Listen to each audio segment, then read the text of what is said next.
అనేది అందరికీ తెలిసిన విషయమే. దీనికి సంబంధించి కూడా కేంద్ర ఎన్నికల కమిషన్ సీరియస్ అయింది. డీజీపీని సీఎస్ ని ఢిల్లీ రప్పించి దీనికి సంబంధించి వివరణ అడగ్గా అసలు చాలా వరకు పోలీసుల నిర్వాకం పోలీసులు ఈ విధంగా ఉండడం వల్ల ఇదంతా అల్లర్లు జరిగాయి. సో మీరు అసలు సరిగ్గా పట్టించుకోలేదు అని చెప్పేసి తీవ్ర స్థాయిలో ధ్వజమెత్తడం జరిగింది. సో ఈ నేపథ్యంలో ఆంధ్రప్రదేశ్ పోలీస్ చరిత్రలోనే ఒక కొత్త అధ్యాయం చోటు చేసుకోబోతుందని చెప్పొచ్చు. సో పోలీస్ వ్యవస్థపైనే దీనికి సంబంధించి దర్యాప్తు చేయాలి అని చెప్పి ఒక ప్రత్యేక దర్యాప్తు బృందాన్ని కూడా ఏర్పాటు చేయడం కూడా జరిగింది. సో ఎందుకు అల్లర్లు జరిగాయి, అసలు ఏ కారణాలు ఏంటి, దీని ఎక్కడ లోపం జరిగింది, వీటన్నిటికి సంబంధించి దర్యాప్తు చేయాలని చెప్పి సూచనలు కూడా చేస్తుంది. రైట్, గతంలో కూడా మాచర్ల ఘటన, దాంట్లో స్థానిక సంస్థల ఎన్నికల సమయంలో ఏకపక్షంగా గెలవాలనే ఉద్దేశంతో అధికార పార్టీ ఎన్ని ఇబ్బందులకు గురి చేసింది, ఎన్ని కుయుక్తులు పనిందో మనం చూసాం. అదేవిధంగా గతం నుంచి కూడా ఇక్కడ ఐపీసీ కాదు వైసీపీ చట్టం అమలవుతోందనే విమర్శలు కూడా చాలా వ్యక్తమైన నేపథ్యంలో కూడా ఇదొక చాలా పెద్ద నిర్ణయం అని కూడా చెప్పుకోవచ్చు. పోలీస్ వర్గాల్లోనే చర్చ జరుగుతోంది. దీనికి సంబంధించి చూస్తే ఆంధ్రప్రదేశ్ పోలీస్ చరిత్రలోనే కొత్త అధ్యాయం నమోదైంది. ఎన్నికల విధుల్లో వైఫల్యంపై విచారణకు రాష్ట్ర పోలీస్ శాఖ ఊహించని రీతిలో ప్రత్యేక దర్యాప్తు బృందం ఏర్పాటైంది. కేంద్ర ఎన్నికల సంఘం సిఫార్సు మేరకు 13 మంది పోలీస్ అధికారుల బృందం దర్యాప్తునకు సిద్ధమైంది. నిఘా విభాగం ఐజీ వినీత్ బ్రిజ్లాల్ ఈ టీంకు నేతృత్వం వహిస్తారు. పల్నాడు, తాడిపత్రి, తిరుపతి ప్రాంతాల్లో పోలింగ్ అనంతర హింసను కట్టడి చేయడంలో పోలీస్ అధికారుల వైఫల్యంపై బ్రిజ్లాల్ బృందం దృష్టి సారించనుంది.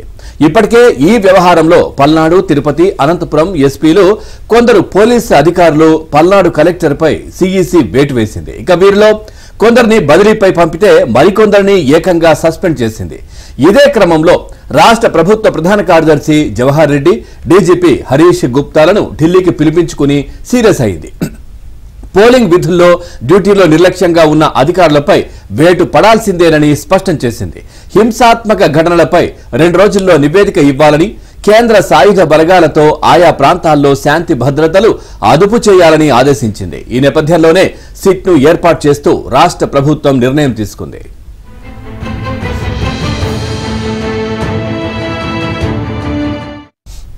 నిజానికి రాష్ట్రంలో గత 5 ఏళ్లుగా ఐపీసీకి బదులు వైసీపీ చట్టమే అమలవుతూ వస్తోంది.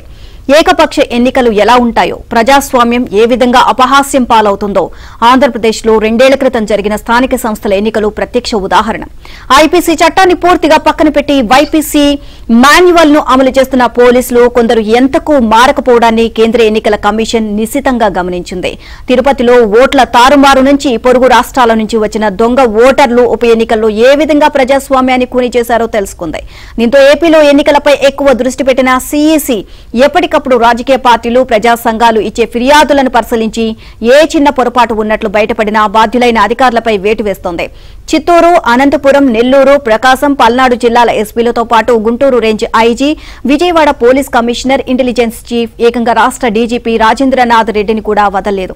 అయినా ఎన్నికల పోలింగ్ సందర్భంగా ఈ నెల 13న పల్నాడు, తాడిపత్రి, తిరుపతిలో తీవ్రమైన హింసాత్మక ఘటనలు చోటు చేసుకున్నాయి. దీంతో రాష్ట్ర పోలీసింగ్ తీరుపై కేంద్ర ఎన్నికల సంఘం ఆగ్రహంతో ఉంది. దీంతో రానున్న కాలంలో ఇంకా ఎటువంటి చర్యలు ఉంటాయోనని అవినీతి పోలీసు అధికారుల వెన్నులో చలి మొదలైంది.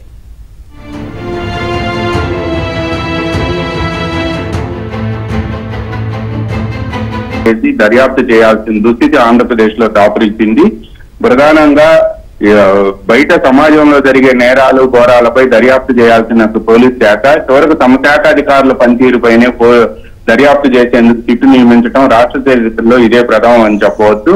గత 5 సంవత్సరాలుగా రాష్ట్రంలో కొంతమంది పోలీస్ అధికారులు కింది స్థాయి సిబ్బంది ఆడింది ఆట పాడింది పాటగా మారటం, పైగా ఐపీసీని వదిలేసి వైసీపీని అమలు చేసిన తీరుతోనే పల్నాడులోను, అనంతపురం జిల్లా తాడిపత్రి, తిరుపతిలో కూడా హింసాత్మక సంఘటనలు జరిగాయి అని తేలిపోయింది. ఈ నేపథ్యంలోనే కొంతమంది పోలీసు అధికారులపై వేటు వేసినప్పటికీ అసలు వాళ్ళను వదిలేసి ఉన్నతాధికారులపై వేటు వేసి తప్పించుకున్నారు అని కూడా పెద్ద ఎత్తున విమర్శలు వచ్చాయి. ఈ నేపథ్యంలోనే రాష్ట్రంలో పోలీసు అధికారుల పనితీరుపై, ముఖ్యంగా పోలింగ్ అనంతరం జరిగిన హింసాత్మక సంఘటనలపై ఈసీ ఆదేశాలతో ఐజీ వినీత్ బ్రిజ్లాల్ నేపథ్యంలో 13 మంది అధికారులతో ఒక సిట్టు బృందాన్ని నియమించారు. ఈ బృందంలో ఏసీబీ, సిఐడి అధికారులు ఎక్కువ మంది ఉన్నారు.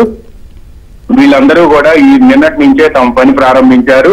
ముఖ్యంగా లోపాలు ఎక్కడ జరిగాయి, తర్వాత ఈ లోపాల కారణాలు ఏంటి, కింది స్థాయి సిబ్బంది ఎవరు అధికార పార్టీ నేతలతో కుమ్మక్కయ్యారు, వీళ్ళ సెల్ ఫోన్ల వివరాలు, వీటన్నింటినీ కూడా వీళ్ళు సేకరించబోతున్నారు. 6 నెలల్లో ఈ చిట్టు బృందం నివేదిక ఇవ్వాల్సి ఉంది. అయితే పోలీస్ శాఖలో ఇప్పుడు ప్రస్తుతం పోలింగ్ అనంతరం జరిగిన హింసాత్మక సంఘటనలకు బాధ్యులెవరు అనే అంశంపై ఒక ప్రాథమిక నివేదికను మాత్రం ఈసీకి 48 గంటల్లో అంటే 2 రోజుల్లో సమర్పించాలని ఈసీ ఆదేశించింది. ఈ నివేదికను ఇప్పటికే రాష్ట్ర పోలీస్ శాఖ తయారు చేసి కేంద్ర ఎన్నికల కమిషన్ కు పంపింది అని చెప్పి సమాచారం అందుతుంది. ఈ రోజు ఉదయం ఎన్నికల కమిషన్ ఈ నివేదికను పరిశీలించే అవకాశం ఉంది. అయితే పోలింగ్ అనంతరం జరిగిన హింసాత్మక సంఘటనలు, పోలింగ్ రోజు జరిగిన సంఘటనలకు బాధ్యులెవరు, దీనికి కింది స్థాయి పోలీస్ అధికారులు అధికార పార్టీ నేతలకు ఎలా సహకరించారు, అదేవిధంగా కేంద్ర ఎన్నికల సంఘం ఉన్నతాధికారులను మార్చినప్పటికీ కింది స్థాయి పోలీస్ సిబ్బందిని మార్చుకోవడం వల్ల వాళ్ళు ఉన్నతాధికారులకు సహకరించలేదు అని చెప్పి పెద్ద ఎత్తున విమర్శలు రావటం, పైగా ఉన్నతాధికారుల నుంచి వచ్చే ఆదేశాలను అధికార పార్టీ నేతలకు మాచర్ల లాంటి ప్రాంతాల్లో చేరవేసిన అంశానికి సంబంధించి కూడా పోలీస్ శాఖ ఇప్పటికే ప్రాథమికంగా గుర్తించింది.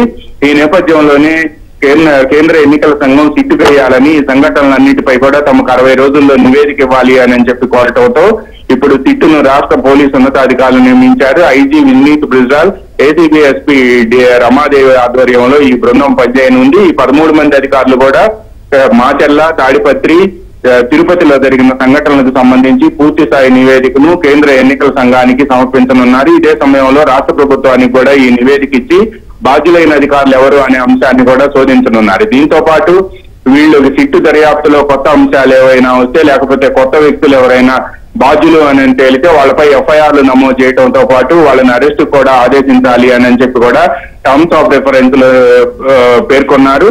దీంతో పాటు ఇప్పుడు ఏదైతే ఎఫ్ఐఆర్లు నమోదయ్యాయో ఆ ఎఫ్ఐఆర్ లో అదనపు సెక్షన్లు అవసరమైతే నమోదు చేయాలని కూడా ఆదేశించారు. ఇక మరో కీలకమైన అంశం ఏంటంటే ఇప్పటికే ఎఫ్ఐఆర్లు నమోదు చేసిన కేసుల్లో దర్యాప్తు జరుగుతున్న తీరును కూడా దర్యాప్తు అధికారులను పిలిపించి మాట్లాడాలి అని కూడా, ఒకవేళ దర్యాప్తులో ఏదైనా అపసవ్యాలు ఉంటే వాటిని కూడా సవరించాలి అనేది కూడా టర్మ్స్ ఆఫ్ రిఫరెన్స్ లో ఆదేశించారు. సిట్టుకి సర్వాధికారాలు కట్టబెట్టారు. సిట్టు 60 రోజుల్లో ఈ నివేదికను రాష్ట్ర ప్రభుత్వానికి అదేవిధంగా కేంద్ర ఎన్నికల సంఘానికి సమర్పించాల్సి ఉంది. ఆ తర్వాత కేంద్ర ఎన్నికల సంఘం సూచనల మేరకు రాష్ట్ర ప్రభుత్వం బాధ్యులైన అధికారులపై కేసులు నమోదు చేయడమే కాకుండా ఎవరైతే రాజకీయ నేతలు ఉన్నారో ఆ రాజకీయ నేతలతో అంటగాగిన కింది స్థాయి సిబ్బందిపై కూడా వేటుపడే అవకాశం ఉంది అని చెప్తున్నారు. ఇప్పుడు సిట్టు నివేదిక మాత్రం అత్యంత కీలకంగా మారింది. పల్నాడు, తాడిపత్రి, తిరుపతి ఈ సంఘటనలో ఈ 3 ప్రాంతాల్లో జరిగిన సంఘటనలకు సంబంధించి సిట్టు పూర్తి స్థాయి దర్యాప్తు జరిపి నివేదిక ఇవ్వాలి. అయితే రాష్ట్రంలో పోలీసు అధికారులు వాళ్ళు చేసిన పనులపై పోలీసు అధికారులే మరో కమిటీని నియమించడం, సిట్టుని ఏర్పాటు చేయడం మాత్రం రాష్ట్రంలో తీవ్ర చర్చనీయాంశంగా మారింది. పోలీసు వర్గాల్లోనూ ఐపీఎస్ వర్గాల్లో ఇది చర్చనీయాంశంగా మారింది. అధికార పార్టీతో అంటగాగటం వల్లనే పోలీస్ శాఖ ఈ పరిణామాలను ఎదుర్కోవాల్సి వస్తుందని, ఇటువంటి పరిస్థితి వస్తుందని భావించడం లేదు అని చెప్పి పోలీసుల శాఖలోని కొంతమంది ఉన్నతాధికారులు మాత్రం తీవ్ర ఆవేదన వ్యక్తం చేస్తున్నారు. కొంతమంది అధికారులు వ్యవహరించిన తీరుపై కూడా ఆగ్రహ వ్యక్తాలు వ్యక్తం చేస్తున్నారు. Pavan. Right, thank you Ramarao, thanks for the updates.